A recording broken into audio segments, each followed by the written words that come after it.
ladies and gentlemen, to another episode of How to Maintain Your Handgun. Today I'm talking to you about the KelTec PF-9 9mm. I purchased this handgun about 3 weeks ago. I've put about 300 rounds through it, and so far I give this gun a 8 out of 10. Okay, some of the key features about this handgun is that one, it's very small. Well, small enough to fit into a front pocket and not be seen. One of the reasons why it's hard to be detected in the front pocket is the thinness of it. It's about the thickness of a wallet, and let's compare it with my wallet. See, it's not really much. It's actually thinner than my wallet. I got a pretty thick wallet. But anyways, it's a very good handgun. Let's go ahead and pop the clip out of here and go ahead and check for rounds. Okay. Yeah, it's a very accurate handgun, and for its size. I did notice straight out of the box that it does shoot to the left, so it has adjustable sights on the back, and I had to move mine to the right. Had a few other people who were right-handed people. I'm a left-handed person. I had a few righties fire my handgun, and they agreed that it was shooting to the left. But with a slight adjustment, the accuracy is right on the dead center. And I put the rounds about, my shot group is about an inch apart, and at the max at about 15 yards. So not bad for a self-defense handgun of close quarter firing. A lot of police officers purchase this handgun for a secondary backup handgun. It's lightweight, very concealable, so they usually put this down in their leg holsters.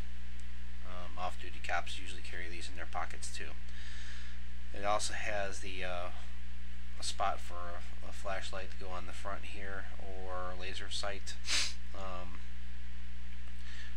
About $150 for either one of those things. So I wouldn't consider getting it for if you're going to pop this in your pocket. But if you're keeping it exposed in a holster, or if you were going to just keep it for home protection in a drawer or in your lockbox, then go ahead and get the light. So just to show you some of the size differences between a regular handgun. There's my high point again, and this handgun here. Let's go ahead and take this trigger lock off.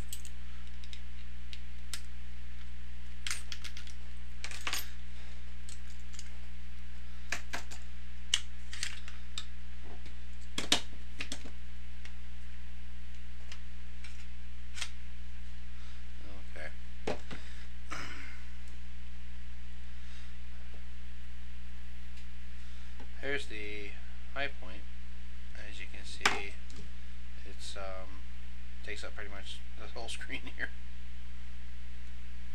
Alright, and now here is the PF-9, and if we were to compare these from top to top here, as you can see, about a finger's distance less on the trigger, or on the handguard, sorry. And on the front end here, you get about an inch and a half off the front end, and about the same on the trigger guard. So quite smaller. And if we compare them side by side, much thinner. You can't put this in your pocket very well compared to this. And they both have the same bang, same power, same accuracy.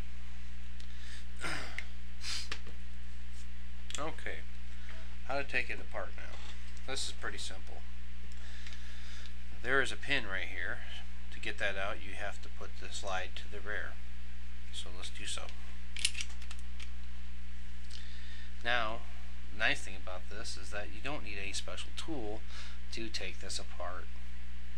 unlike the high point 9mm, you need a punch to get the pin out, and some extra hands to hold the slide in the correct placing. This one here is pretty simple. You just use one of your bullets, and you use the lip here, slide right in there, and it pops it right out. Voila. Pretty simple. Go ahead and put the pin aside, you don't want to lose it. Okay, now you drop this, and let's slide forward, and it comes right off the slide, off the handguard. Okay. Now you have the spring with the pin. Pull that off. There's three parts here: an inner, outer spring, and the pin. Go ahead and set those down. And the barrel, go ahead and push forward, pull it back, it comes right out. And that's pretty much it. It's taken apart. Now, there's an O-ring right here.